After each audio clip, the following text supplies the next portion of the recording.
Welcome to Talaterra, a podcast about freelance educators working in natural resource fields and environmental education. Who are these educators? What do they do? Join me, and let's find out together.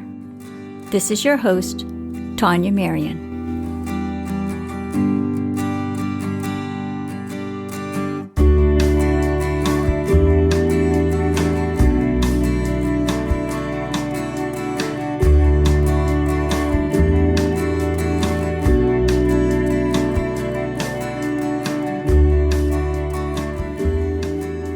Hi, it's Tania. Today I want to take a moment to share some exciting news. This week, the Freelance Condition Project launched another initiative. This initiative is called Talaterra Cowork, a co-working space designed specifically for freelance educators working in environmental education. When the Freelance Condition Project launched 2 years ago, a co-working space was a vague idea. And as this project gained traction, the idea of a co-working space started to take hold.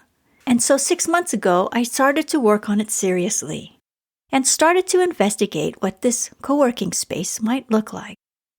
Today, I'm pleased to announce that the co-working space is alive and well and that the doors are open. I know that when you hear the phrase co-working space, you automatically think of a building. But Talaterra Cowork is not that. It's very different from what you might think of as a co-working space.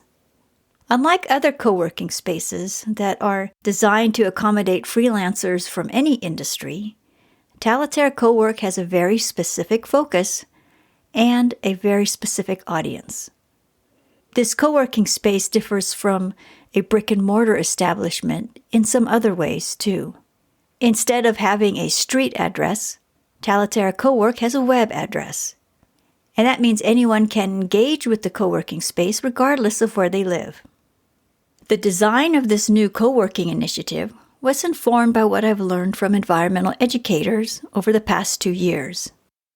I do want to make one thing clear, though, and this is that although Talaterra Cowork is online, it is not a social media space. It isn't a place for blog posts or miscellaneous photos taken during a lunch break. It is a workspace, and I really want to emphasize this. It is a workspace designed specifically for independent professionals who want to learn from others in the environmental education field, who want to be part of a professional network of freelance educators, and who want to have experiences that will inform their work and move their initiative forward.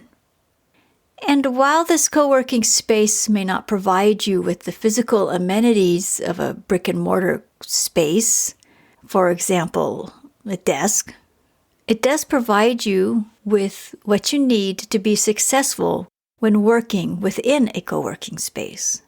And what it provides are brainstorming rooms and learning rooms. The space has been set up to support the type of conversations educators would like to have with their peers. Events and learning opportunities are also being planned, so if you would like to be notified about upcoming events, I invite you to join the mailing list for freelance environmental educators. You can do this on the website at talaterra.com. And since we're speaking about the website, you might notice that it has a new look. You'll notice that the podcast, the co-working space, and now a blog have been established on the site. When I launched the Freelance Condition Project, its home base was my personal website. But now that it has grown and has evolved into Talaterra, I wanted to give the project its own space. If you're curious about what a co-working space for freelance environmental educators is like, I invite you to stop by to learn more. You can go to cowork.talaterra.com, or you can click on the link in the show notes. If you have questions about the co-working space or any aspect of my project, I invite you to send a message through the contact page on the site. You have the option of leaving a voicemail message or sending a handwritten note. Thank you so much for your time today. I'll see you next week. And maybe I'll see you inside Talaterra Cowork.